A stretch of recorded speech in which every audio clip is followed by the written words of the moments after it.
Spoštovane gledalke, cenjeni gledalci, lepo pozdravljeni, dobrodošli pri spremljanju dogodkov dneva. V Šoštanju ob občinskem prazniku podelili letošnja občinska priznanja. V Celju ob Dijaškem domu odprli novo nogometno igrišče. V Vojniku so odkrili spominsko ploščo Lovru Stepišniku. Dober začetek sezone za košarkarje Šentjurja, Podčetrtka in Zlatoroga. V občini Šoštanj so z osrednjo slovesnostjo in podelitvijo občinskih priznanj zaključili praznovanje občinskega praznika. Župan Boris Goličnik je podelil po 3 priznanja in plakete občine ter 3 županova priznanja. V kulturnem domu Šoštanj je sinoči potekala osrednja slovesnost ob občinskem prazniku. Občina Šoštanj ga praznuje v počastitev pridobitve trških pravic. Na slovesnosti je župan Boris Goličnik podelil letošnja priznanja. Kot sem že omenil, številna društva imamo, 9 krajevnih skupnosti, ki odlično delujejo. Posod so posamezniki, ki se izjemno angažirajo, ki si prizadevajo, ki aktivno delajo v tem našem okolju in si zaslužijo priznanja. Vsako leto ima komisija za odlikovanje veliko dela, kar je lepo. To pomeni, da imamo aktivne občane in ja, vsako leto dobijo najzaslužnejše in tudi letos sem prepričan, da so šla priznanja v prave roke in naj bo to skromna zahvala občine za ves prispevek k razvoju in napredku naše lepe občine. Priznanje občine Šoštanj so prejeli Vinko Pejovnik, Franc Skornšek in kulturnica Gaberke. Priznanje nam pomeni pohvala za naše dosedanje delo in motivacija za prihodnja leta. Prepoznavnost po kraju, po občini, po širom Slovenije, ker včasih smo bili popularni po kravjih dirkah, sedaj pa smo znani po skupini starodobnih kolesarjev, starodobnih smučarjev. To so taki lepi dogodki, ki jih ne moreš nikoli v življenju pozabiti, verjetno tudi druge ne. Vse to, kar smo pač ustvarili, smo ustvarili z veseljem, s ponosom. Sem pa zelo vesel, ko je izredno dosti kolegov, krajanov, pri vsake stvari smo sodelovali, pri vsake stvari smo pa zafeštali, kar je najbolj pomembno, da nas še zmeraj pol drugi združevalo. V vsakem situaciji smo bili enotni. Smo delali na tem, to mi je zelo v ponos, da smo delali na mladih. Meni je vsako delo bilo ponosno, karkoli, sploh pa za našo šoštanjsko mestno uro. Enkratno. To ni tak navaden cajtnik, karkoli. Res sem počaščen in prav vesel. Plaketo občine Šoštanj so prejeli Danica Sovič, Tomaž Slamek in Društvo rokometna šola Sebastjana Soviča. V Društvu rokometna šola smo zelo veseli in ponosni na to priznanje. Delujemo leto že 15. leto. V bistvu se trudimo čim več otrok animirati s to zanimivo športno igro rokomet, ki je v Sloveniji zelo priljubljena. Uspeva nam vsako leto bolj, širimo se, vedno dodajamo neke nove projekte, tako da smo res veseli. Upam, da se bo ta razvoj nadaljeval še skozi leta. V tej priložnosti pa bi se rad zahvalil vsem, ki tej šoli res zelo pomagajo, volontersko skoraj večina.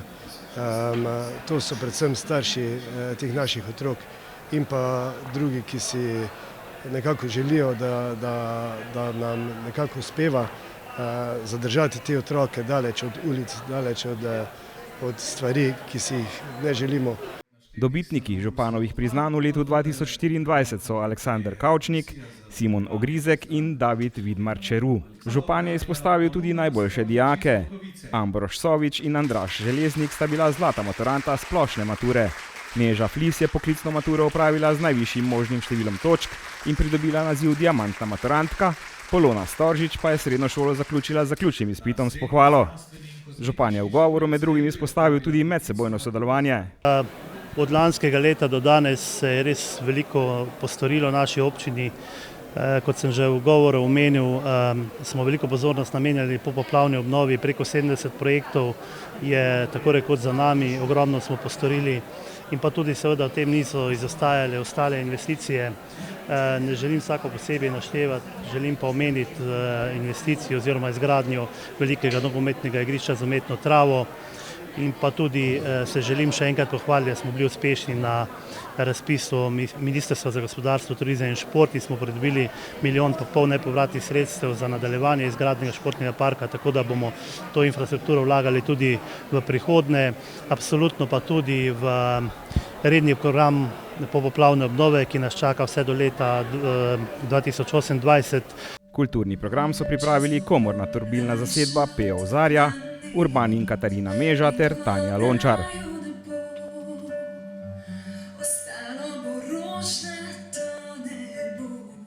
V Celju so se razveselili novega nogometnega igrišča z umetno travo. Mestna občina Celje ga je v sodelovanju s srednješolskim izobraževalnim centrom Alme Karlin uredila ob dijaškem in študentskem domu na Ljubljanski cesti. Otvorili so ga včeraj, igranje nogometa na njem pa bo v ugodnih vremenskih razmerah mogoče celo leto.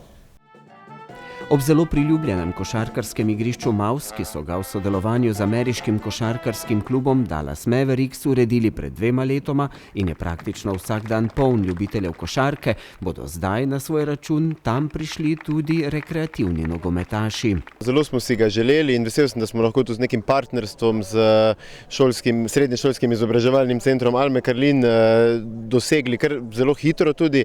Od ideje do realizacije je minilo nekaj mesecev, tako da se res zahvaljujem tako dijaškemu domu, našim sodelavcem na občini in tudi izvajalcu Zelenicam za tole izvedbo, ki bo zagotovo zelo kakovostno doprinesla k možnostim za šport in rekreacijo v bistvu vseh generacij v našem mestu. Takšne urejene športne površine so izjemno pomembne za spodbujanje športnega udejstvovanja in rekreacije, zlasti mladih, pa tudi vseh ostalih generacij. Upam, da bomo v prihodnosti našli še kako podobno lokacijo, kjer bomo lahko zagotovili možnost tudi za igro nogometa, ki je vse bolj priljubljen, pa včasih težje dosegljiv z vidika infrastrukture. V zadnjem času je odlično zasedeno tudi igrišče, košarkarsko igrišče, Mavs tukaj zraven in verjamem, da bo tudi to igrišče ostalo v dobri, bom rekel, kondiciji, v dobrem stanju in nudilo športne užitke številnim prihodnim generacijam dijakov in seveda vseh ostalih uporabnikov. Naložba je stala dobrih 33 tisoč evrov, ki jih je prispevala mestna občina Celje, zemljišče pa je v lasti srednješolskega izobraževalnega centra Alme Karlin, pod čigar okriljem deluje tudi dijaški in študentski dom. Vsi vemo, da pogosto so nas polna usta obtoževanja mladih, da so preveč na mobilnih telefonih, preveč na internetu, preveč v sobah, ampak moramo iskreno priznati, da tudi pogoji vedno niso najbolj odlični. Kar pomeni, tole igrišče je sedaj eno od jasnih sporočil, ki jo dajemo mladim, to pomeni vabljenje na to igrišče.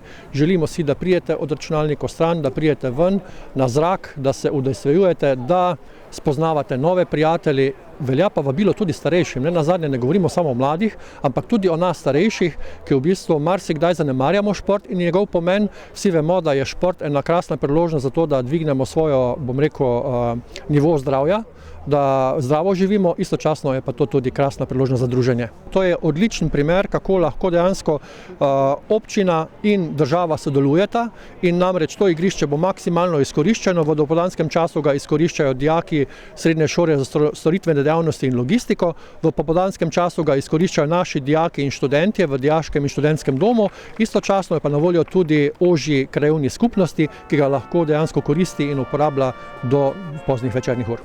Otvoritev je pospremila tudi filatelistična razstava v prostorih dijaškega doma. Ta je v znamenju otvoritve posvečena prav nogometu. Pripravil jo je celjski filatelist Tone Petek. Ker je nogomet svetovno razširjen, popularen šport, so tudi znamke iz širnega sveta. Gre za to, da smo zajeli vse kontinente, razen Antarktike seveda, zraven pa še nekatere nefilatelistične zanimivosti, ki dopolnjujejo nogomet kot svetovni fenomen. Nogometno igrišče pri dijaškem domu torej zdaj že vabi navdušence nad igranjem nogometa. Igrišče je namreč prosto dostopno, umetna trava pa omogoča igranje tudi v hladnejših dneh. Mestna občina Celje nadaljuje z redno preventivno deratizacijo javnega kanalizacijskega omrežja, ki jo izvaja 2-krat letno spomladi in jeseni. V sodelovanju s celjskim javnim podjetjem Vodovod Kanalizacija jo bo izvedel pooblaščeni izvajalec podjetje Romit d.o.o. Z deratizacijo želijo zmanjšati nevarnost širjenja nalezljivih bolezni, ki jih prinašajo glodavci. Mestna občina Celje poziva upravnike stavb in lastnike objektov, da zagotovijo deratizacijo svojih kanalizacijskih priključkov ter sprejmejo ustrezne preventivne ukrepe. Pomembno je, da so interna kanalizacijska omrežja po potrebi sanirana, da glodavcem preprečijo dostop. Okolico objektov je potrebno redno čistiti, na prostem ne puščati hrane, vode ali odvečnega materijala, prav tako ni priporočeno hraniti prosto živečih živali, kot so golobi. Jesenski del deratizacije se je v Celju začel v ponedeljek 30. septembra in obsega celotno kanalizacijsko omrežje v skupni dolžini 247 km. Na pročelju knjižnice Vojnik so odkrili spominsko ploščo prvemu slovenskemu potujočemu knjižničarju, narodnemu buditelju in bukovniku Lovru Stepišniku, ki je bil po rodu iz Arclina pri Vojniku. Ob njegovi 190-letnici rojstva so v knjižnici odprli tudi potujočo razstavo, obiskovalci pa so si lahko ogledali bibliobus Posavske potujoče knjižnice.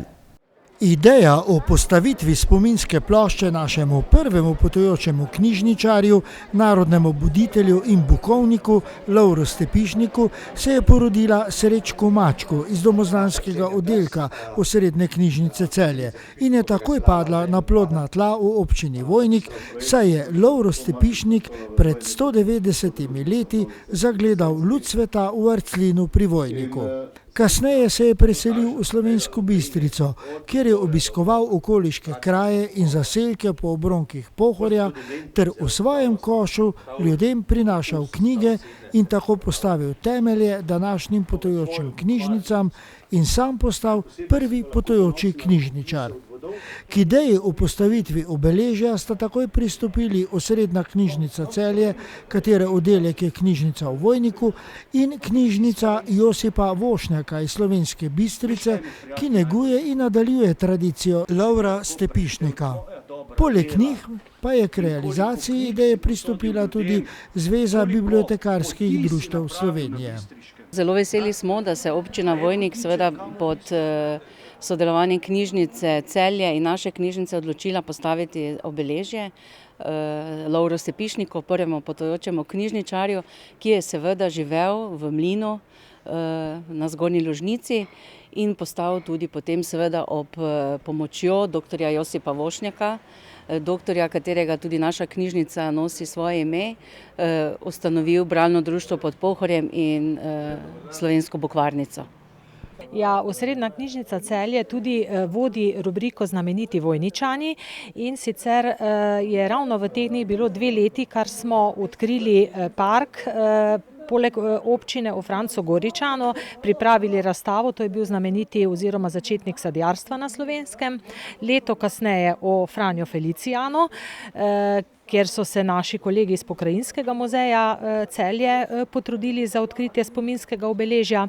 No, danes pa nadaljujemo ta niz znamenitih Vojničanov, in sicer z nam bolj poznanim knjižničarjem, seveda potujočim knjižničarjem Lovrom Stepišnikom. Lahko povem, da po njemu imenujemo tudi naš spominski sklad, Stepišnikov sklad, ki je ustanovljen pri Zvezi bibliotekarskih društev, zdaj že 25 let, tako da je to spominsko obeležje, seveda bom rekla spomin ali pa na nek način tudi v spoznavanje vsem tistim, ki Lovra Stepišnika Stepišnika ne poznajo. Verjamem, da je teh v Vojniku veliko. Sicer pa si tudi v Celju nadejamo, da bi imeli svoj bibliobus, svojo potujočo knjižnico in nekako planiramo ta projekt izpeljati v letu 2026.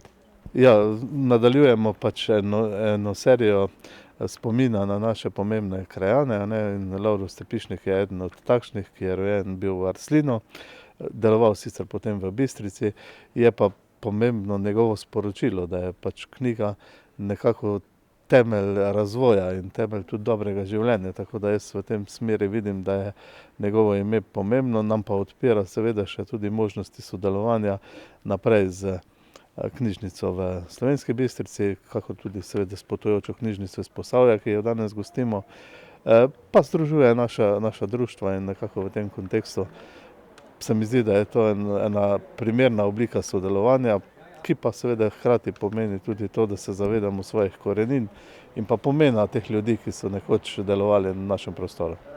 Jaz sem zelo vesela, da kolegi, ki vsak dan delajo na potujočih knjižnicah, ohranjajo njegov spomin in nadaljujejo njegovo delo ter širijo znanje po najbolj odročnih slovenskih krajih. Slavnostno odkritje spominske plošče Lovro Stepišniku na pročelju knjižnice v Vojniku, skupaj sta jo odkrila Damjana Vovk, predsednica Zveze bibliotekarskih društev Slovenije, in župan občine Vojnik Branko Petre, so pospremili z bogatim kulturnim programom učencev osnovne šole Vojnik ter gostoma, ljubiteljskima gledališkima igralcema Petra Mlakarja in Primoža Rajha iz Slovenske Bistrice, ki sta uprizorila zgodovinske utrinke o Lovru Stepišniku. Slovesnosti sta se udeležili tudi pravnukinja Marija Majda Gunčer in prapravnukinja Lovra Stepišnika Nataša Čebulj.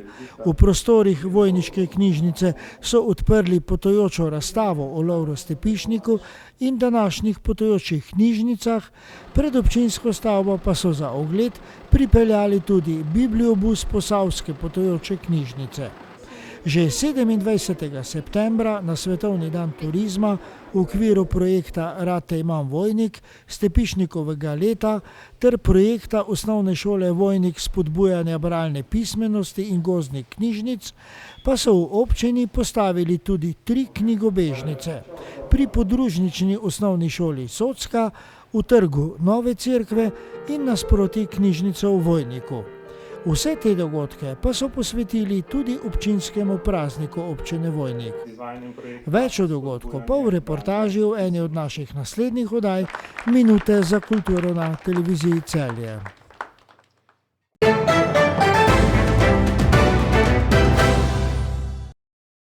V prvem krogu novega košarkarskega državnega prvenstva so košarkarji Rogaške izgubili na gostovanju pri Iliriji. Po četrtek je v Novem mestu premagal Krko, Šentjurčani so bili uspešni na gostovanju v Kranju, Laščani pa so v Treh Lilijah 84-74 premagali Škofjo Loko. Laščani so po ekspresnem povratku prvoligaško druščino in ob debiju drugega najmlajšega trenerja lige Nejca Kobala vknjižili točki proti Škofjeločanom, predvsem po zaslugi odličnega strelskega večera. Saj so iz 41 poizkusov zadeli kar 18 trojk. Mislim, da so bili fantje malo zakrčeni v nekem pričakovanju prve ligaške tekme v letošnji sezoni.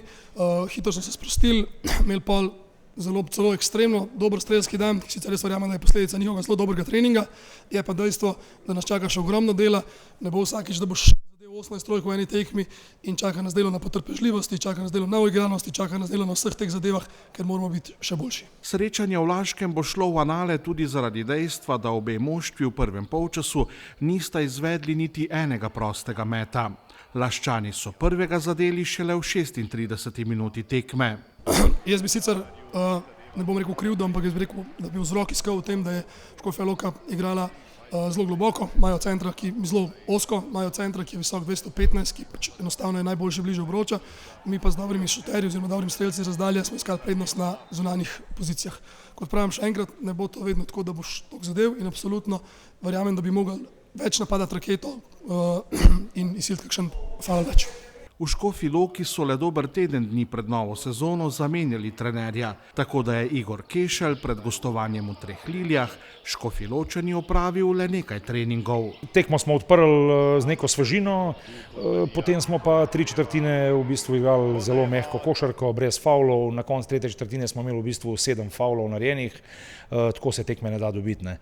Potem smo pa v zadnji četrtini pokazali, da tudi mi lahko igramo obrambo in da smo z neko agresivno obrambo prišli na 10 razlike, bilo je že čez 20, tako da čestitam domačinom na zmagi, mi bomo iskali priložnost v drugih tekmah.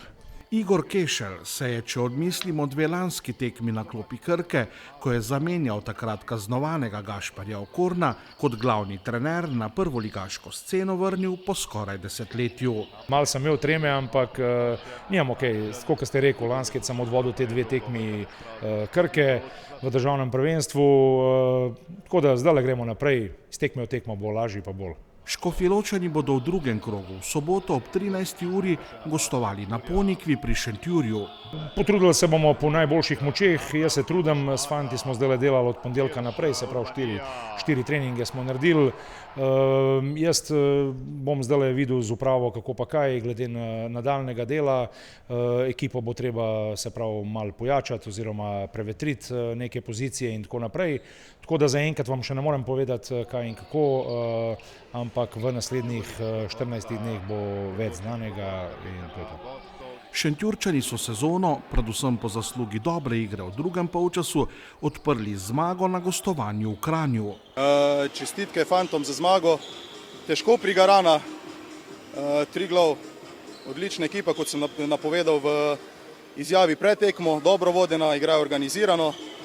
Pri nas se pozna še veliko neumnosti, veliko napak, imeli smo 21 izgubljenih žog, ampak na koncu srečno nekako izvlekli zmago. Laščani bodo po uvodni zmagi konec tedna tudi z našim neposrednim prenosom gostovali v Rogaški Slatini, ki se je po prvem kolu okrepila s povratnikom Leonom Šantljem. Sicer tudi mi do tekme z Rogaško pričakujemo okrepitev. Podpisali smo igralca na poziciji 3-4 Alonso Walkerja, ki bi mogel biti oziroma ki bo eden izmed nosilcev naše ekipe.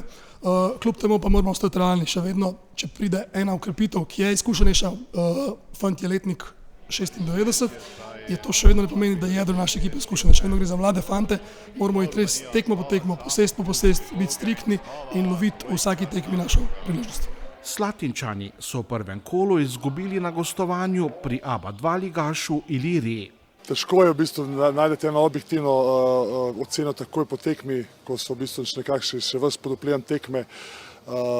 Edino, kar v bistvu je danes pozitivno, ta nepopustljivost in borbenost, ki so moji igralci prikazali, res tukaj nimam kaj očitati, oziroma sem jih celo pohvalil, da dali so vse od sebe. Pač poškodbe so tiste, ki nekako so nas limitirale v tej rotaciji in na koncu je to v bistvu tudi odločilo tekmo. Ilirija z daljšo klopjo je v bistvu nekako naretovala ta visoki ritem, v katerem pač dokaj smo imeli moči, energije, smo igrali vrhunsko. Sedaj v garderobi, ko sem govoril z igralci, 3-4 tisti, ki so imeli visoke minute, so govorili, da so v bistvu že zadnjih 5 minut imeli krče. Tako da spet se pravim, ne iščemo nobenih izgovorov, ampak če že iščemo razloge, zakaj pride do kakšnega poraza, se strinjam z vami, to se pravi, Ilirija je narekovala ritem, zato ker so se zavedali, da mi smo kratki, da imamo kratko klop, da nimamo rotacije in na koncu v bistvu je to tudi v bistvu razlog, da smo tekmo dokončali tako, kot smo. Po četrtek bo že v četrtek 3. oktobra v drugem kolu gostoval pri Kansai Heliosu.